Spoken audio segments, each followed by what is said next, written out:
gentlemen, and welcome back to Travis Told You. I'm your host, Travis Snell, and yes, this is a nice, random, impromptu Travis Snell, or Travis Told You? What did I call this show? Did I call it Travis Snell Told You? Who knows? Been a long night. Good night, because we record some stuff for the patrons. Just did Beneath the Planet of the Apes retrospective. Lots of fun on that one. Oh boy, what a film. But if you want to get that, you can check that out right now. And if not, you can wait all the way till like May or something. But we would appreciate the support and head over there and get episodes ad-free, early, exclusive, all that good jazz, right? So yeah, it's been a fun couple weeks. Have I done? I think I did one since Extra Life. I still have to put out the thank you video. We have a thank you or just a post and whatnot. Again, thank you to everyone that did come out and stuff. We do appreciate that. So, but yeah, this is Travis Told You. I guess 2 weeks in a row, should be 3 weeks in a row come out, maybe 4 as well. So been lucky. I had some time, so, but again, I haven't announced any scheduling and whatnot. So I always apologize for live viewers because usually I like to get out there and same with patrons. I haven't been able to say, oh, here's a question. Cause like even tonight I was like, I think I'll be able to do it. And I was like, I don't know. So as usual, it's going to be always touch and go, but I think for November should be rocking. And December, who knows? December gets pretty busy and stuff. So yeah, no, it's been good. It's nice that I guess last week we were here for the actor strike, right? And that's good fun. Again, some announcements, nothing too huge yet, but later on GeekVerse this week we're gonna be talking some Madam Web because that trailer's dropping, so that should be tons of fun. Yeah, lots of good stuff happening finally, getting that ball rolling. So we appreciate everyone that checked out our Marvel and or the Marvels and Loki season 2 finale. I don't know how they did per se, like if where they rank for this year or whatnot, but I know they did well because you can of course see the bars and stuff like that, and we charted pretty well. So big thank you to everyone that checked those out. We appreciate that because as always, we know there's lots of podcasts out there doing this stuff, so we appreciate you picking us for entertaining you for an hour or two. But yeah, let's get into it. This is going to be a mini episode. Some trailers. We're gonna be talking Geek First. We'll probably talk some more Marvel stuff, talk some What If stuff there. We're gonna talk the Madam Web trailer, maybe or maybe not talk Young Avengers. I don't know, I haven't ran up by the guys, but yeah, check out Side Quest is out this week with Taylor and Dylan. Oh my goodness, there should be an X-Men retrospective dropping this week too. Yeah, the X-Men retrospective is back, I think Wednesday or Thursday, somewhere in there. Something like that.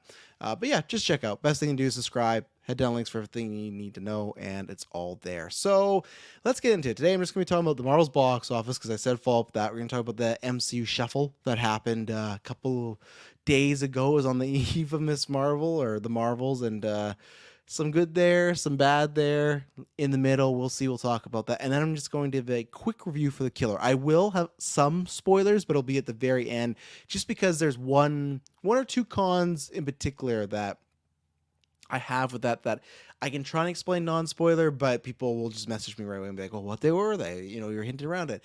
It's just that I want to be specific with that. But if, for the most part of that review, if you haven't seen it, if you're a fan of Fincher, fan of Fast Daddy, it's great to have him back. Hopefully Next Go Win comes out, but I have so much I want to see, and I just don't have time. I still haven't seen Killers of the Flower Moon. I want to see Thanksgiving. I do want to see Next Go Wins, but I think that's going to not hit the docket. I want to see Saltburn. I think we're getting that next week, not on the Friday, unfortunately. So there's tons of movies coming up. Napoleon, I'm iffy on. I think I'm going to wait at home because I've heard enough of people say it's kind of like a dad movie, and some people love that genre. I like it, but I don't need to see those all. But I know the scope of it. So all depends because the holiday seasons get busy. But I think for at least Saltburn, if I see that, I'll probably do like a mini solo review or something. But yeah, let's talk about it. So it's a double-edged sword here because I do, of course, like anybody, I like being right. I like having, especially when it comes down to these predictions, bold ones, right? Because I shared the gif on Twitter a couple days ago, like, oh, they called me a madman, because that's how I felt about. Because they put out the poll. I was on Marvel Alliance, both Brent and Chris, who get stuff right all the time, more than me. And Brent has a good idea that I want to talk about on GeekVerse about Young Avengers. That when he said something, I was like, oh, you know what? That might be a better route to go with this thing. So they're right all the time. But I like to, that for me, this is one of the biggest bold ones. And I think, as I said before, when I saw Flash and Indiana Jones in that box office, I was like, something's not going. That was my light bulb, because people talk about this or that and trends. I know there was Ant-Man and all this stuff and other DC movies, but with Flash to me being such a big feeling like an event film and crashing and burning, and Indiana Jones. And then Mission Impossible to me was just a surprise. I didn't call that one. I had it on my movie draft. That was just a surprise, but that was even more so just like to me hit the nail in the coffin of, okay, box office is not the way it was going to be. Wait for the 4-hour Napoleon director cut. Yeah, I heard there's a cut, right? I think there's a rumor going around. So I don't know. I will always wait and see because I had no interest at all in the Oppenheimer movie, and I love Nolan, my favorite director of all time. So I was willing to give that the benefit of the doubt. But still, I was like, I don't like. It was like Dunkirk, where Dunkirk is like, I don't really care about this, but it's Nolan directing. I watched it. Oh, well-made film, enjoyed it, but I don't return back to it. Where Oppenheimer, I'll return back to that one a lot. So, anyways, once the box office, and that happened in July when I went on to Marvel Alliance. It was right after Indiana Jones, and then they put out the poll, and I think I looked at it. It was like a 70% fiction that would be under 60 and stuff. So people were fairly against it. And I think because the MCU's track record, right? And I talked about that a couple of days ago when the projections came out that they were not looking good. They really weren't. They were at that point. It went from, it was like a 60 to 70 and then like a 70 to 80 and then it dropped down, went down to 50. And then it ended up being like 46.1, which is not good for something. Either way, it's 46, just round to the even number.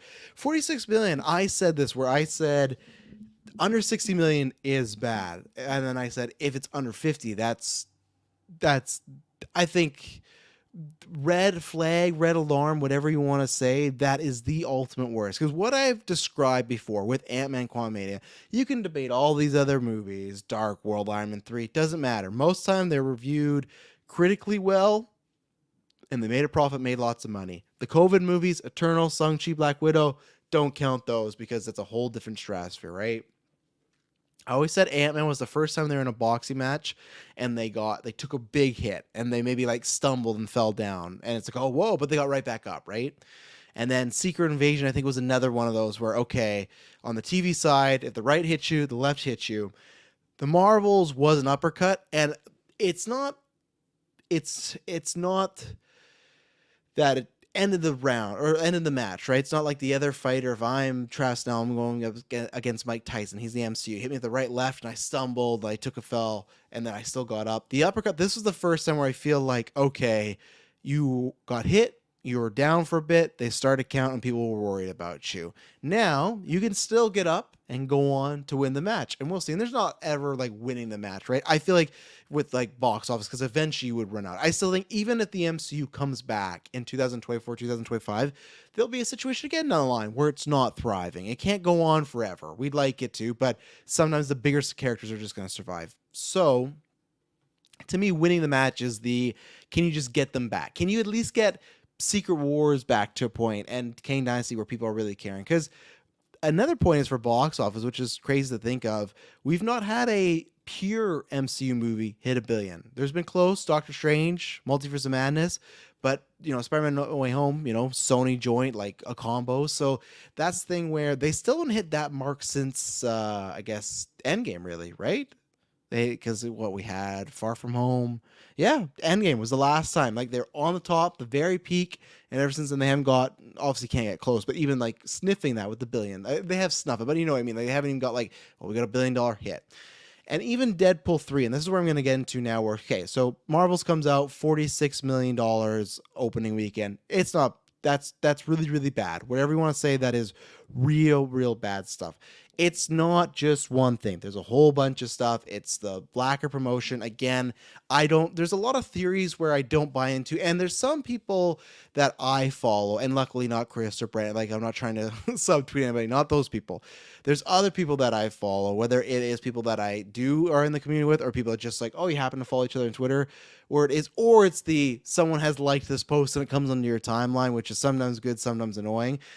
There's a plethora of people that are the Marvel fanboys, fangirls, whatever, that are going way too over the top and taking this way too hard. And they are reacting the same way that DCEU fans would like react in 2016, 2017, 2015. Just relax, calm down. Some people are out to get the MCU, but just like, why are people so mad about the variety thing? Like, and this is only for if you're not on. I'll try to describe. So you're not on Twitter. It's just like variety kept past. Like I think every second day they've posted like an article about why the MCU's dead or doing bad, blah blah blah. And it's just because it gets clicks, because there is still a fan base there. And the same thing happened to the DC universe. They happen all the time. And like there was this trending tweet going around like, oh, when the Aquaman 2 bombs, Variety better have the same fucking energy. They're how many times were they smearing the DCU all over the place, right? Like it happens all the time. So for me, it's just like I get it. MCU is the king for a while, but it's going to be taken down a little bit, right? Aren't you legally obligated to name this video the MCU is dead? Yeah, I should have with the red eyes. I'm sure there's tons of those. I haven't looked at any Geeks of Games. I try to avoid that and stuff. Sometimes I look in there for like a joke to show. I don't watch any of that stuff, but I'm sure there's lots. And that's where the other thing comes into where. So narrative, I don't agree with any of them. I think it's a bunch of them. Narrative one, they couldn't promote it, sure, but I think even if they promoted, I made that guess before the strikes.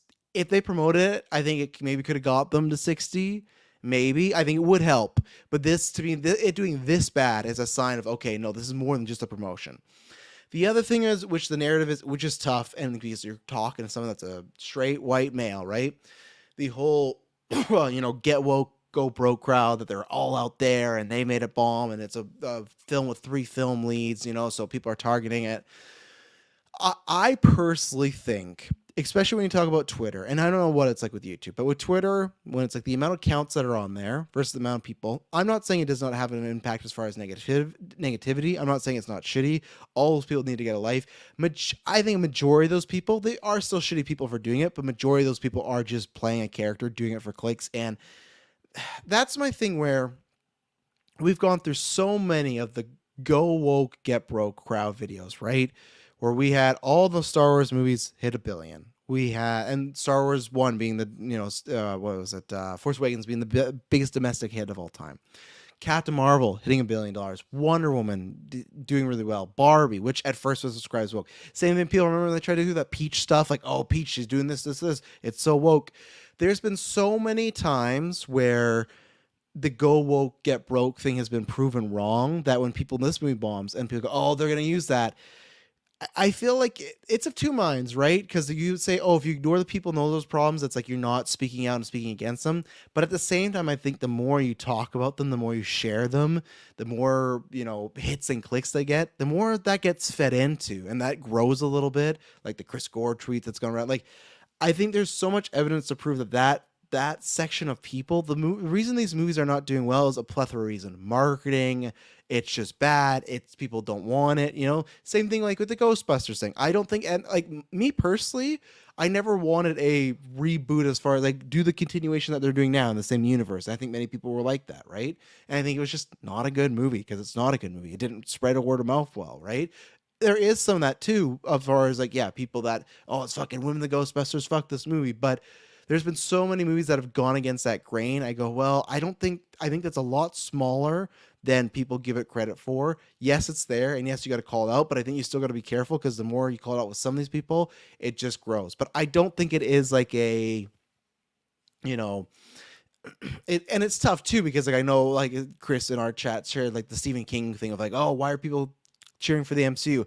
I don't necessarily entirely believe it is just the people that hate female-led films and stuff like that. I think it's the film Twitter people, it's the people that hate comic movies.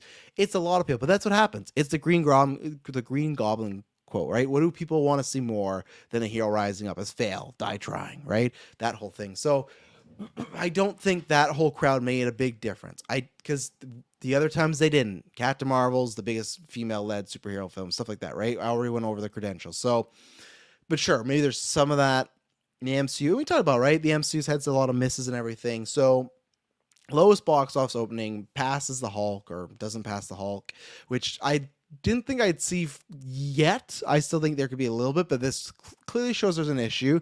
And as I said before, we did a cast on whenever Ant-Man came out and talked about, oh, the MCU will be fine. I thought they would be, but I did say the Marvels and Aquaman are the true test. Aquaman doesn't matter as much because they're rebooting, so whatever. Marvels, that is a test, and that shows, okay, this is you need to look in the mirror and change a bunch of stuff. And yeah, it sucks to a degree, I guess, but at the same time, it's like that's what money shows, right? Like that's where me and Brent have talked. I don't agree with him and I think Family with Clay has the same thing where, oh man, people are sleeping on a special movie. I don't think this is like special at all. I think it's just like a good, like a fun run of the mill MCU movie. I think most people are looking at it that way. I think the people that are reviewing it that are just the GA got a B, which is like the same score as BVS. They're looking at it that way too. It's like, it's fine. Like, I don't think there's anything, and I don't think they have set these characters up to feel special. It's not like when we saw Avengers for the first time, all these people we're getting to see together for the first time. And that's something that I want to do like a greater topic on in the future. But I think I talked about this a little bit last week, where I am wondering if we have a situation where you'll put out a movie and Wanda, Vision, Loki, Hawkeye, Sam, Bucky, because those are the show. Like, it's tough.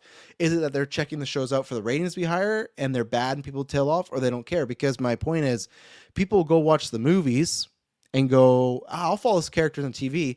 People that watch the TV shows will not maybe follow them in the movies. Kang died, or whatever. Ant-Man Quantumania didn't do well. Kang, Monica and Miss Marvel didn't do well here. That's, those respective shows. So I think, as much as I was like, oh, it great with Loki, showing, especially with Kang being introduced, where, hey, this shows that the TV shows matter. I think there's a way to make them matter, but I think they can no longer have the big characters and events happen. I think there's a version of the Marvels that probably should have introduced Monica and Kamala, and then you do the TV show stuff. And I think it probably would have worked out better. Superman Mike says Aquaman is more tested the durability of the Christmas release hype. I agree with you, because I think with the DC one it's tough, but it is, like you brought up before, that whole, other than 1 year in the past decade, no film hasn't, or since Force Awakens, hasn't made $1 billion. I don't think Aquaman's making $1 billion, but I didn't think the first one was, right? So we'll see.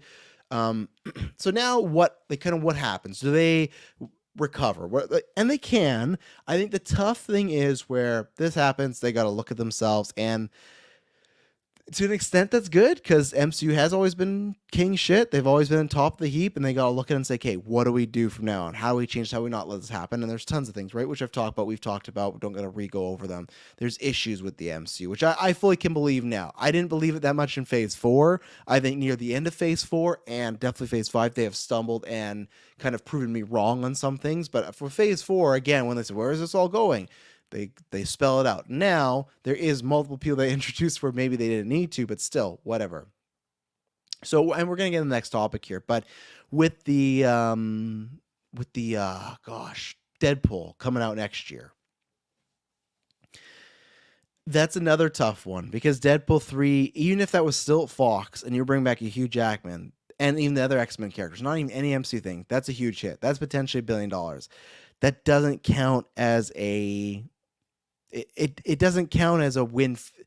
It does and it doesn't. It's kind of like the No Way Home thing, where you have to share the win in a way. I know they own Fox now, so it's theirs, but you have to share it because that's like the house Ryan Reynolds and company built, right? That's the house Hugh Jackman built. They didn't build these houses. It'd be different if Downey or Evans was coming back, but they're not. It's someone at the other studio propped up and made really big.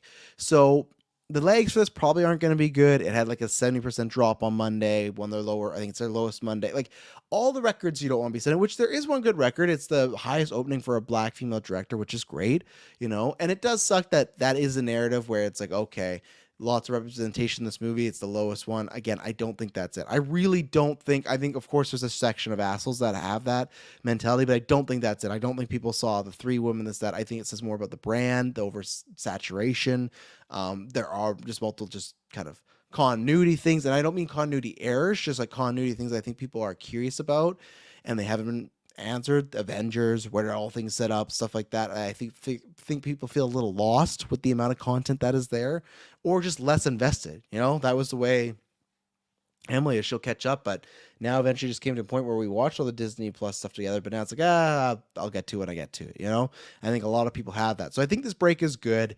Legs aren't going to be there. There's a tough couple movies coming out. You got Napoleon, you got Hunger Games, you got Wish, and not that they are going to be like $1 billion earners, but enough that will take money away from the Marvels, which is so funny because 2 times. This was supposed to come out the week after Barbenheimer, and then they pushed it to to November, and then it was supposed to be week after Dune. And it's just like it avoided 2 things. And I thought, wow, the push from July was great, and Dune moving, a lot better odds, and it really didn't matter. It just it still ate shit. And there's no way to say it. There's no way to walk around it.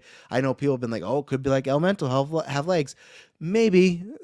You never know, right? But it's not looking that way right now. We'll have to see. So it's technically not a failure yet, but it is going to be a failure. And this is easily by far the worst year for the MCU Phase 5 with Ant-Man, Secret Invasion, and this. Obviously got Guardians there, but obviously bad. Financially, not good. I think it's worse than the COVID stuff. And then with and I just mean in the long-term effects, because COVID, you had that asterisk of like, well, some people can't get out, they're not allowed to go out, whatever you think, that there's the audience still can't be there, right? Yeah, not the records you want to be setting. B Cinema Score 46 million. And it's tough because I'm very curious of like, let's take a look. So when did Phase 3 start here for the MCU? Because I want to see like, what is the new norm? And the headline of this, right? Can they recover? They can. And we're going to talk about the next subject. They can. There is a big break. They only got Deadpool next year. And then there's a long break after that till 4 films in 1 year, which we'll get to. They can. They have to play it smart, because I do think now there is a chance that Secret Invasion happens or Secret Wars happens, and that is the end of like a cinematic universe. Marvel will still be around. They can still do one-offs. That would be funny if they reboot the X-Men and we finally get the X-Men and it's just like a single solo universe. They don't get to do any MCU stuff because people have rejected that. I think it is like the classic George Bush quote, fool me once, shame on you. Fool me twice, fooling and get fooled again. That's what's going to happen. Is I feel like, and it's tough because there's individual projects, so people will be like, oh well, I didn't like Love and Thunder and Secret Invasion yet. True, but I think with this set and with this break, people will be willing, like, oh, I like the MCU, or I like this, hopefully. Or there's a situation where other than Deadpool 3, people don't come back, right? That could really happen. But I think there is a situation where people do miss it. I think that happened after COVID, where people missed it. That happened with even our podcast, where the numbers were really high for some of that stuff, because it just felt like, man, we just want to get some of that content back of like the good old days, And luckily, I think they had better projects then. So, but I was curious. Phase 3 started, and like, what is the new norm? And anyways, like I was saying, they will give the break to the people, I feel, but when they come back with it, with Deadpool and with other stuff, they got to deliver. So you had Phase 2 end in 2012, and then Phase 3 end in 2016. So I want to look like, here's the thing, what they got, I think, aim for. What is the new norm, right? Because Phase 3, that was the tippy top of the box office.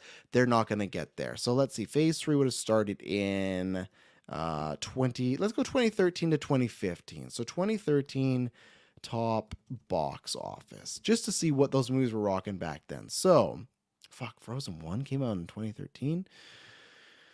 Okay, so the top 10 of this is Frozen at 1.2 billion, Iron Man 3 at 1.2 billion. I'm not going to do this for all of them, actually, because we're going to go through a couple years here. So there's Monsters University. Wow, that pulled some numbers at 700 million. So that year, you had Iron Man 3 as the second biggest movie of that year of 2013, and then Thor Dark World.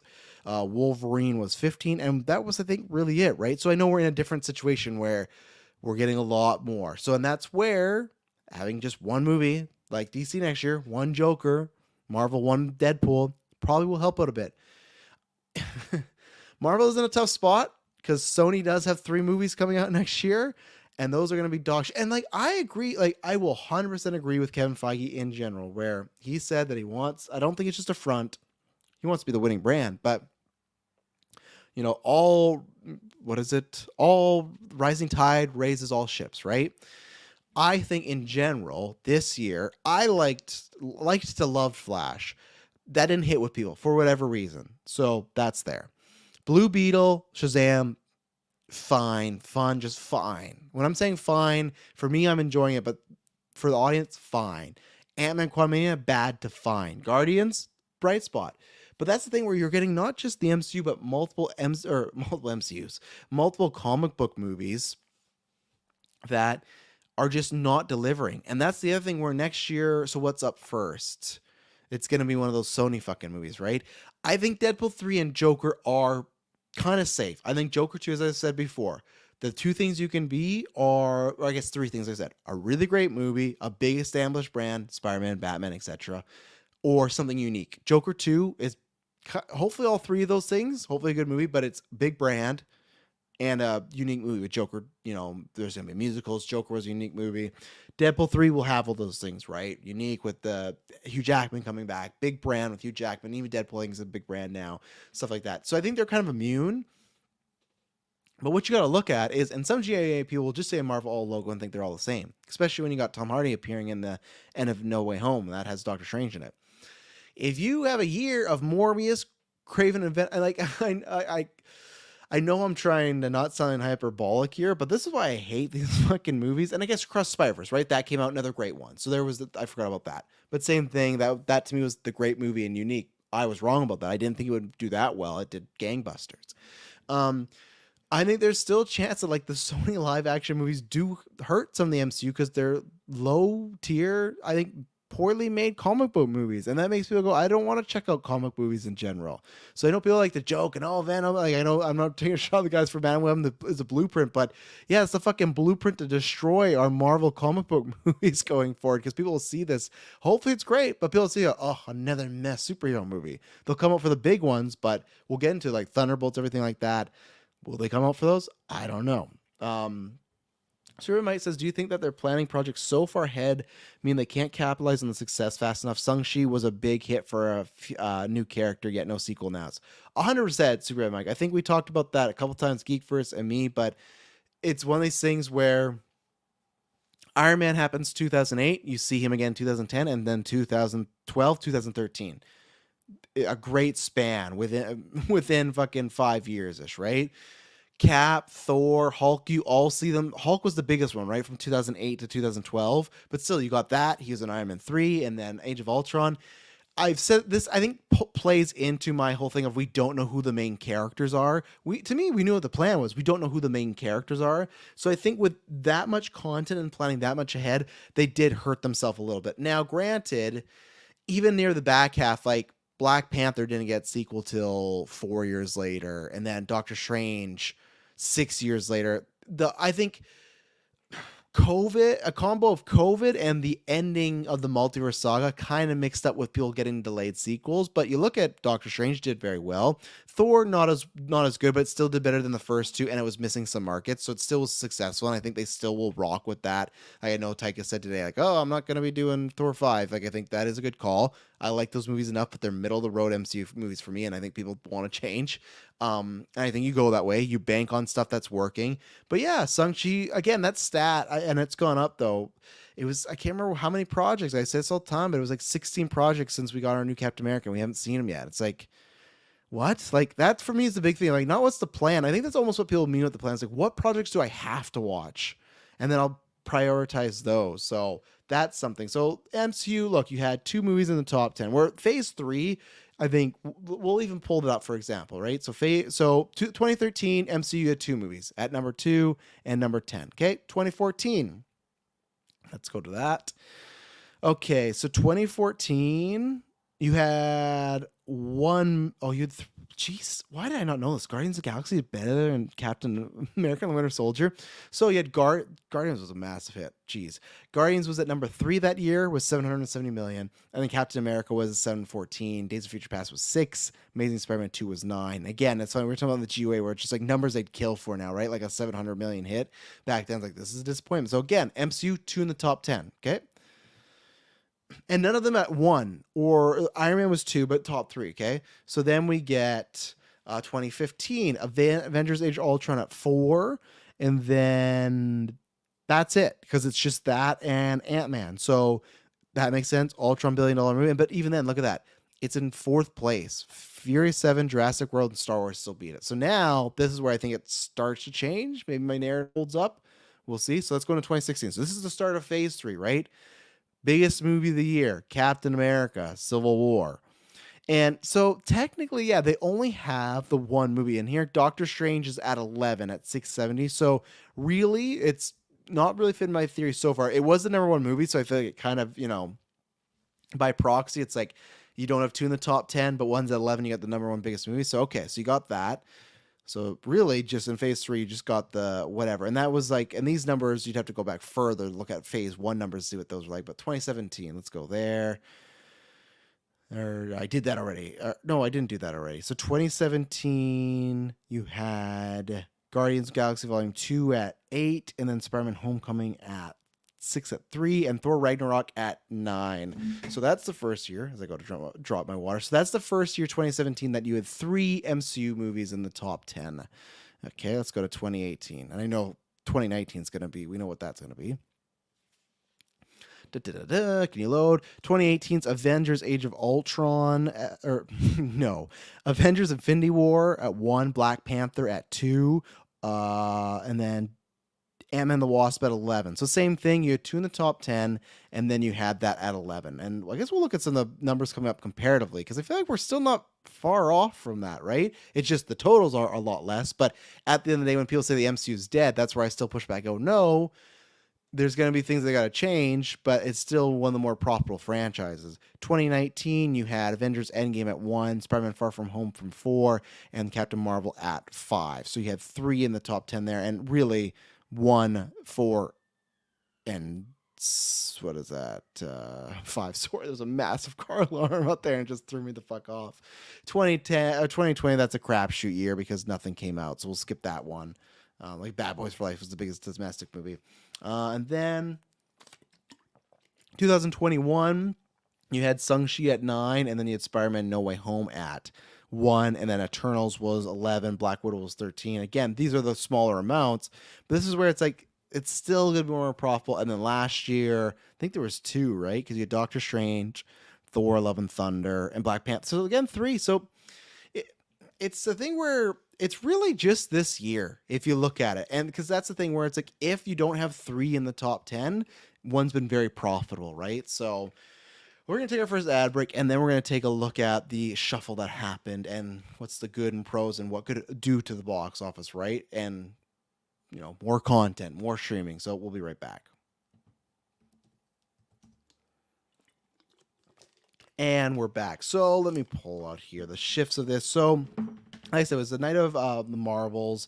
They did a big shift. So Deadpool, as I already mentioned in the last topic there, Deadpool's the only movie we're getting next year. We're getting some, what was I going to say? We're getting some movie, or we're getting some shows. We're getting Echo. I think Agatha's at the end next year. We get X-Men, probably maybe like a What If or something.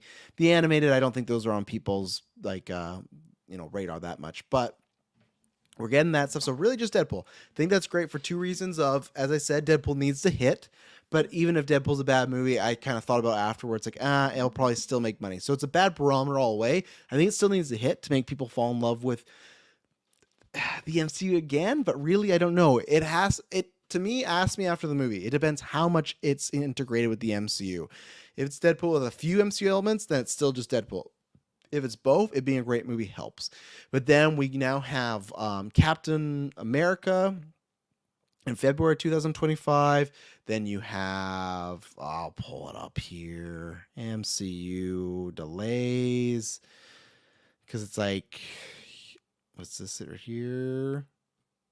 This is 1 day ago. Perfect. Thank you, Screen Rant. Everyone go follow Stephen Colbert.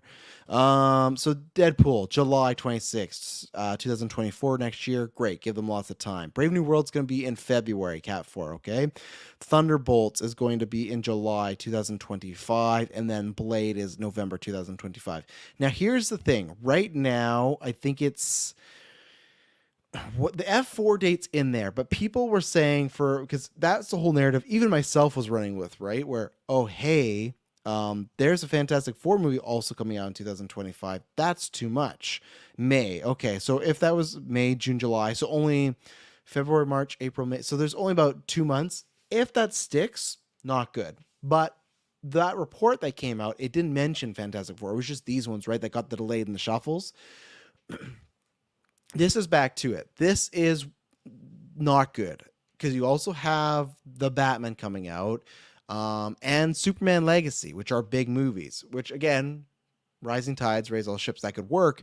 But the thing is, you're going to already start to tire people out. If it sticks to 4, if you get Captain America, then 2 months later, Fantastic Four, 2 months later, Thunderbolts, 2 months later, Blade. I guess not 2 months for July to November, but you get my drift. What? August, September, October, November, 3 months, 4 months. That's too much. And Thunderbolts will suffer. I think even Blade will suffer. I think even Captain America 4 will suffer. I think Fantastic Four, people are going to be curious. I think the cast, that will also help too, but I think F4 is curious. I think F4 has to get them though, because I feel like this is like the last shot. I do feel like people spruce up how important the F4 are to Marvel nowadays. So I'm not expecting a mega hit. I just think out of curiosity, people would be curious to see. Okay, I'm saying curious a lot. It's because the extra live stream. Can Marvel make a good one? What's this new team? Hopefully, it's a good collection of actors that people are interested in. Blade, who knows if it's rated R, lower budget. Again, if these things are budgetly appropriate, then we're talking. That's what they should be, right? Hopefully, going forward, not everything is 250 million. That they plan out writers before and storyboards and directors before they do all this stuff. Have your overall plan, but with the films, be a little loose on this. Like, start changing some stuff up. Thunderbolts, I think that's a very risky gamble. I think now anything can change. These are 2 years away from now. But now with Ant-Man and Marvels, I can now go, it's kind of like DC, right? Go Blue Beetle, Shazam, like that. These aren't going to do well. MCU, there was a point where they were bulletproof. They put out anything it could do well. They're not there anymore. They're at the point where they got to be picky. That's where I want to talk about Young Avengers, because I don't think Young Avengers should be a movie anymore. I don't think that could work. I think Blade is worth a shot. Just keep the budget. I want Thunderbolts because I love the idea and the concept and all the characters they picked.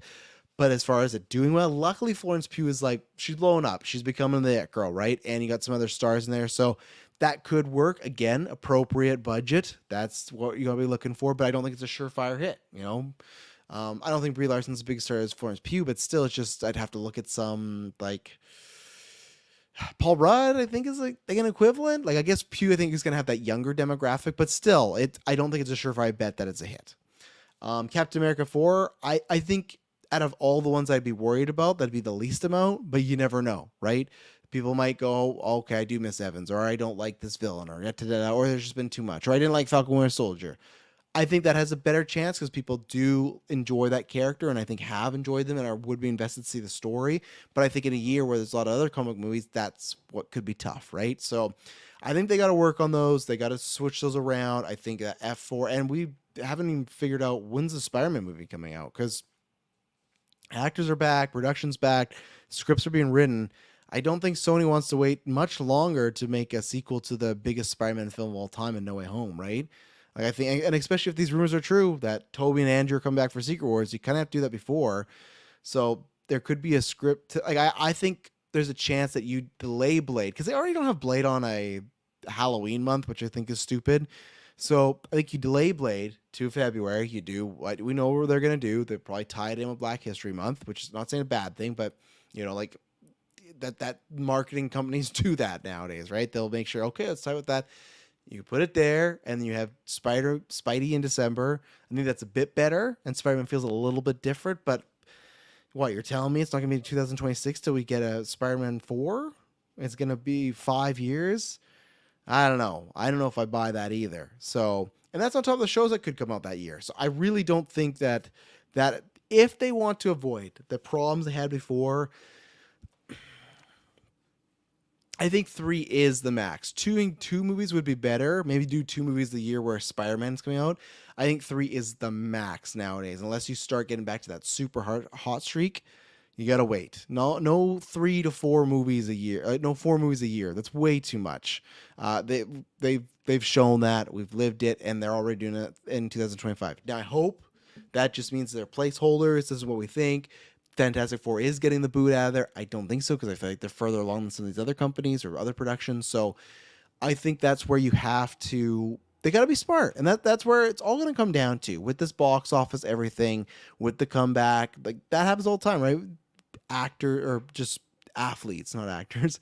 They get knocked out in a fight, they lose a bad game. What's the recovery like, right? Do you stumble? And if it's just more denial, more like, let's do things like the old way and we'll figure it out. No, that's not gonna cut it anymore. You gotta change your ways. And the whole 4 movies a year, they talked about there was too much content being pushed out. That's why I'm hoping some of these are just placeholder dates, because that's just being a complete hypocrite for Iger. Talking about, oh, we gotta sit back on the and I get it because the actor strike and things like that, but then you gotta delay the whole thing. The same thing like Secret Wars. That's not coming out whatever fucking date it is, like it's a Kang Dynasty. That's not coming out whatever date it is, 26. Like, it's time to push all of it back, right? Pretty much most of it back. We'll wait as long as it's good quality, So we'll see big changes. I'm happy Deadpool, at least right now, is seeming like we might get it next year. I know they're supposed to start filming. I think it's like November 21st or 20th or something like that. So I'm hoping we get it, but again, don't want to rush. Same thing as Daredevil. Don't want to rush. Spider-Man. I want to get these things, but I can wait. We've gotten lots of great projects over the years. I got time. There's lots of, as I was saying before, there's tons of stuff, streaming-wise even, that we're getting. Our content is filled to the fucking brim right now. So that's why make it an event again. Don't make it an appointment, you know? And it can feel that way for some projects. Yeah, I'm always excited, but for other people, there's no doubt in my mind, since this is what we've been doing this for 7 years, 8 years, it's never been lower as far as just like the interest in it, the conversation. There's just a lack of. So I think the break will be good. You got to win them back. You got to do Deadpool great. You got to come back. I know there's been rumors about reshoots for Cap 4. I know they come from Jeff Snyder, which, has, I'd say like a 50-50 track record. Uh, who knows? I hope not, but at the same time, because at first I went, oh, that just sucks that they're having all these issues. What a bummer. Like, all the stuff's going wrong if this is true. But we talked about this in GOA. I think Brent was the first one to say this to me, so credit him, where it's just like, but this is made in the old way, right? And that's the hope, that this is done a different way as Daredevil. And that's where I go, you're absolutely right. Because if it was this, we got to get Cat 4 out, we got to rush, we got to do this. No, I don't want that. I think we've seen the effects of that too much now. And if they want to get back to, I don't know if they can ever get back to the tippy top. I think they can with like a Secret Wars. I think they can with X-Men. Secret Wars, depending who's in there. I think they can maybe with Deadpool and Spider-Man. But it's like the tippy top, I don't think they'll ever have a run like they did with 2016 to 19. Like, I don't think you're gonna have a character like Captain Marvel debut and make $1 billion, right? I'd love them to, because love this stuff, but I think that was the peak, and maybe DCU could have that because they're starting out and that's like a fresh brand new thing, but MCU has some things they love. Or maybe if MCU does do a soft reboot and you start to build up again. But I think it's gonna be a little while before we see that. I think they just need to worry about just making sure all their films are in the top 10 again. And actually no, they just gotta make sure their films are profitable. That's the best thing. Profitability is what you want in this business. So that's it for the Marvel Talk tonight. There will be more coming up this Thursday live for GeekVerse. There's gonna be fun stuff. What If, Madam Web. I'm excited to see that trailer tomorrow. And just, oh boy. But yes, let's talk about The Killer. So if you've not seen The Killer, bow out. Well, no, you don't have to. I'll do non-spoilers for a little bit here, and I'll tell you when the bow out. But yeah, there was a Madden in me that I was gonna try and review this the same night as as Loki and or the Marvels, but that didn't end up happening. I didn't watch it the whole way through. So Killer, I've been excited for this. Well, David Fincher's a top 5 director of mine. Fight Club is in my top 4 favorite movies. I think I might have it at second. I don't know about ranking. It's hard for me to do my top 4. Even my top 4, I've had trouble. I just know it's Dark Knight, Fight Club. I should say that. The Dark Knight, Fight Club, Pulp Fiction. The fourth goes back and forth between like Goodfellas, Fellowship of the Ring, The Batman. That's what I have listed on Letterboxd. It's just like, I'm always still struggling what my favorite movie is. I know what my best favorite movie is. I know it's weird, but yeah, it's tough. But that's a big struggle I don't need to get into. Fincher, I don't need to blow the guy. Everyone knows how good he can be. I love fucking Mindhunter. I love Seven. I like Benjamin Button. There's probably a couple more in there I love. I liked his Girl Dragon Tattoo. Didn't love that one, so there you go. But love his work. Pair him with Fassbender doing a Hitman thing. Great. I really, really enjoyed this movie. It's kind of weird. So it's weird. I loved aspects of it. I love moments. I love segments. The movie as a whole, I don't know if I loved. I can say loved in a fun way. I feel like lots of times with comedies, like I could be like, oh, I loved, my time at Thor: Love and Thunder. But I don't think I loved it as a film. I just loved it because it was me, Emily, and Gwen. We had a good time watching it, right? And there were some fun moments. So I don't think I could love the whole film, but there's segments of it I loved. It looks great, Trent Reznor and his fucking scores always just delivering, man. I like, that's just the beat. I want those guys to do fucking Batman movies so bad. Him and Atticus Ross. I'm a Nine Inch Nails guy, so I love that type of stuff. Visually, it's great. Fassbender is so damn good. And the reason I say it is because it's not a flashy role. It's very subtle. I love his narration though. What he does is like just this little self he gave his voice, and it's written in like chapters, and that's where I love where it switches from like cold, blooded killer to just every day talking about music, the Smiths, talking about McDonald's, talking about life expectancy, stuff like that. it's a character I could watch a bunch more of these. And this is where I'd say, like, I didn't think I loved the movie, but I have already watched it twice. I watched it the first night and a half, and I watched it again. And this is a movie that it's just like the it vibes. That's the best way. That's one of the things I love about the Batman versus the Dark Knight. Great crime procedural, everything like that.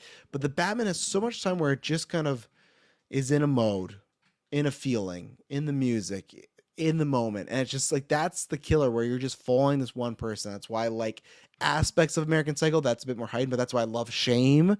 That's why I love Promising a Woman. I love these solo adventures that you get to live in the worlds. And some can be quicker edited than others, but this is more in that Shame thing, which again, Fassbender. So it's funny. It's probably, I don't know if that's a reason why I picked this, but it just reminds you a similar version of that, but a, killer version instead of a sexy version. So I just put it on. I was just like, that first act, I just really vibe with. I could watch it. I will say in like a non-spoilers way that I feel like at times it feels almost more like a setup for a pilot than a full movie. I think it does feel like there's a little something missing at the end.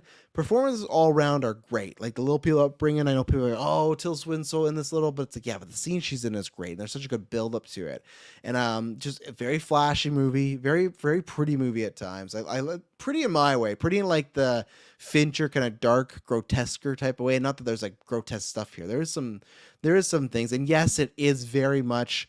People have said like, oh, it's like Hitman the movie. It is. This is like the closest we've gotten to a Hitman movie. I never watched the second one, but I love those games. It has those moments, the repetition, the build up, just the certain situations they're put in. Really good stuff there. And as a character, for you never learn his name, so that's a minus spoiler. I enjoy what we do learn about the character. We don't learn too much, but that's fine because it's not some big grandiose adventure. So I really enjoyed it. I had a great time with it. I probably will watch it again when I watch different Fincher stuff or when I'm in a Fassbender mood. It's been great to see Fassbender back. I'd say there's some really creative kills in here too, or just creative, just violent spots, which is tough. There's one fight scene in particular in the middle that's really, really good. Like the audio mixing and sound editing is fucking. You feel like you're in a fight. You feel like you're hearing every blow. At that type of blow where it's like, oh, like that's gross. Like that, like they do a good job of. There's not much action in here, but when it does happen, it plays well, which is like a as an aspiring filmmaker, that's good because that's, I'm not trying to spoil too much stuff with our films, but in our first two films, there's stuff like that where we don't do too much of big action stuff, but when we do, I want to always try to make it the best we can. We are on a much tighter budget and we don't have what they do, but it's that thing of like, hey, if you're going to do, one big action set piece, make it count. And they do that here. So my last point is just if anybody hasn't seen the movie, now you could bow because I'll just talk about one thing that just bugged me and I had an issue with it, right? So bow out, come back another time. It's just gonna be a small review. Ask me on After Nine, something like that. So if you haven't seen it, I'm gonna take a drink of water. That's your time to boogie out of here. All right, so they set up where it's a guy. I love the build up, right?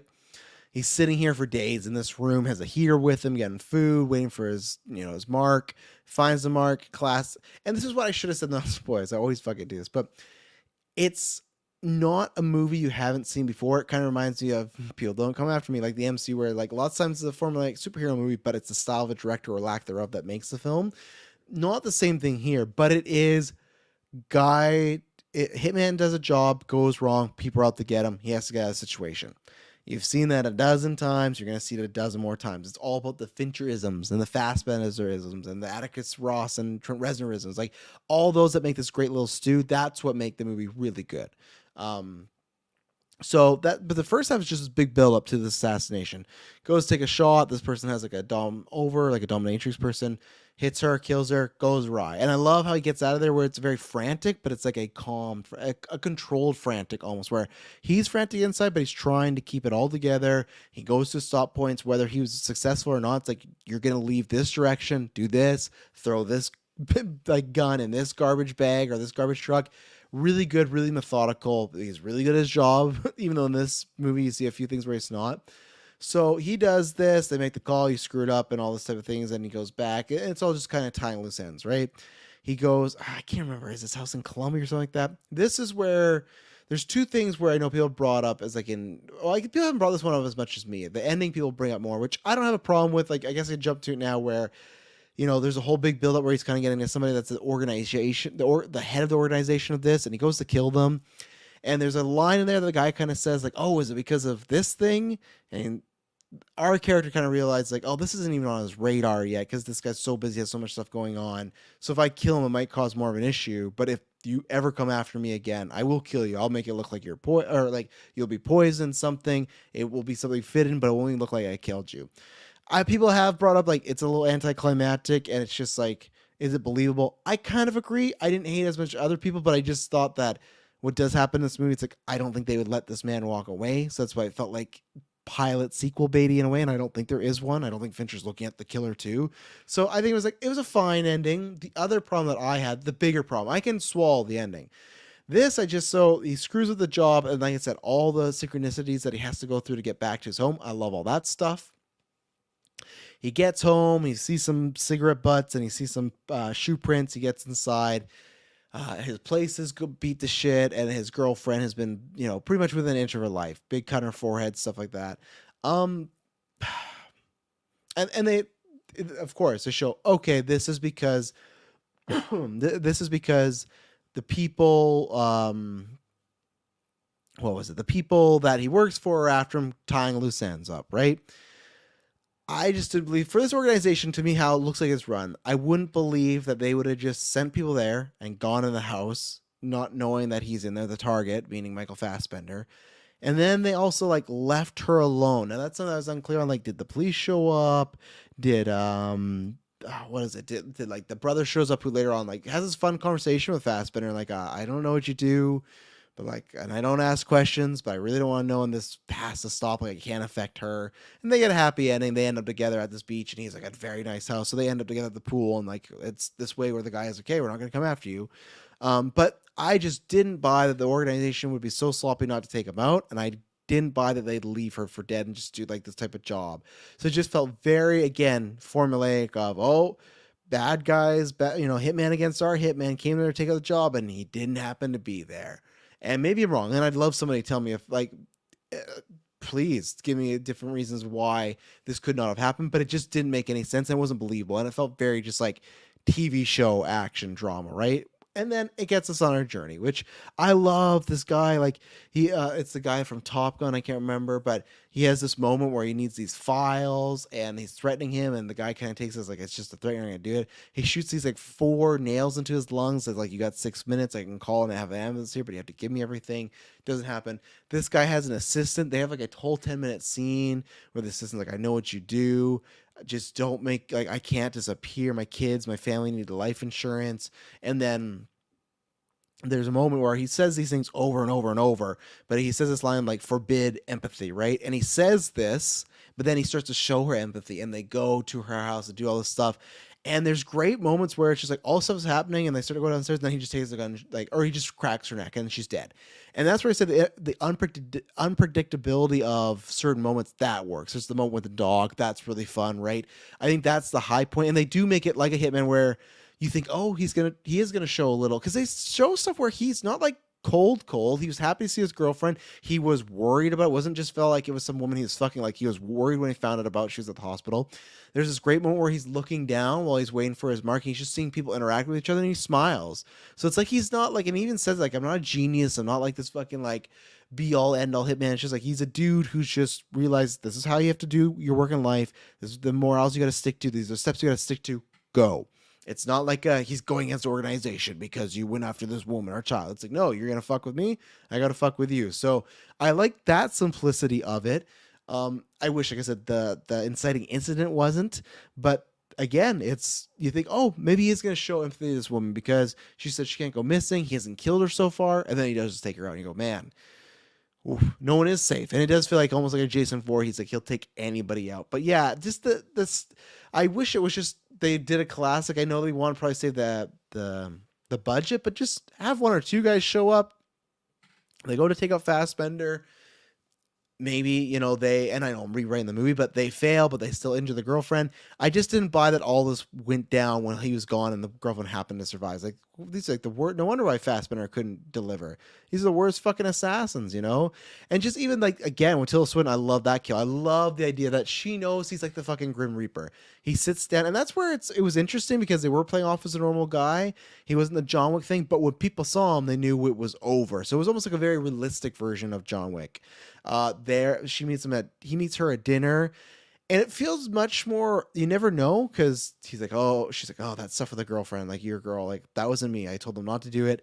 And you don't know. They never show the cards of like, for example, when they're walking outside, she trips and falls on the stairs. And he's like, oh, you want to help a poor girl up? And he takes a step. That's when he pulls the gun, executes her. To me, you don't know, like, did she fall and actually just want some help up, or did she have a knife? Did she have a gun? I love that you don't know for sure which route she was going. Was she on his side? Was she not? Because of course she'd lie to get this stuff, but she kind of feels like that's why I feel like she is telling the truth, and she did mean well, because maybe there's a chance she could have tripped and tried to stab him with something, but she, right when he sits down, she orders this type of food, orders these like whole things of drinks, and then the guy, I love this line for the waiter's like, oh, you want me to explain all of them? And he's like, I don't think I'll have time to withhold any of that information. So just, I'll take the drinks. And then even he takes the drinks. That's why I felt it was more friendly with her and Fassbender. But I like that she just, like I said, Grim Reaper just knows it's it. He sits down. I seen him. I shouldn't be seeing him in this situation. It's over for me. There's no coming back. She gives like a couple like little like, oh, we can do this or that, but it doesn't feel like it's like really convincing, because she feels like she knows like her fate is pretty much sealed. So, like I said, my problems weren't that big. It was just that, yeah, ending was a little, like I said, could it be like a little longer? Ending was a little meh. Had problems with the inciting incident. Felt something more like a pilot would have liked a little bit more, but that's the way the cookie crumbles. So really makes this. I wish we would have gotten a little bit more of the backstory on him and the girl. Felt more like he was doing it more just to stop them from coming after him than out of revenge for her. I agree, Mike, where I wasn't sure at first. Like, he shows up at the hospital frantic, and then he is cold with her when they're like interacting with each other. But I think if he didn't care, they wouldn't have that shot at the end with them at the pool together. There goes some Gatorades. They wouldn't have that shot together, them at the pool, and he gives her like a genuine smile, I think. So I think that they were just playing that up to match with some of his, like, his darkness. He's a hitman. There is some shut off there. But I agree, there was times where it's like, is it just to take them out? I think it was like a bit of both. I think it was revenge for her, because Tilda Swinton does apologize about the girl. And I think it was also because, hey, you're trying to kill me. Don't do that, right? So I agree with you. I could use a little bit more there, but I think they were trying to keep him almost as just like stoic as possible, where like when you learn about this, it's like their Batman Bruce Wayne thing, right? Like, Bruce Wayne's the mask, Batman's the real face. I think they're trying to do that, where we just want to show a guy in his hitman form, and then the real life stuff is very minor, where sometimes there's a mix of that, sometimes there's a real life, and the action scenes are just a little bit off the side with hitman stuff is. So I could agree. I could use more. I definitely could use more of this film, and I could use another, but it's definitely the vibe. It's like the way I describe like how I like ambience world videos, and just like ambience videos help me go to sleep. This movie has that in a good way, not in the bad way it puts you to sleep. Just like, it's just like, it's good. It's like the perfect, that Batman aesthetic, where it's a world that I love watching and being and taking and hearing. So yeah, that's my review on The Killer. Hope you enjoyed that. I'll be back in a couple days with GeekVerse, and I promise you it'll not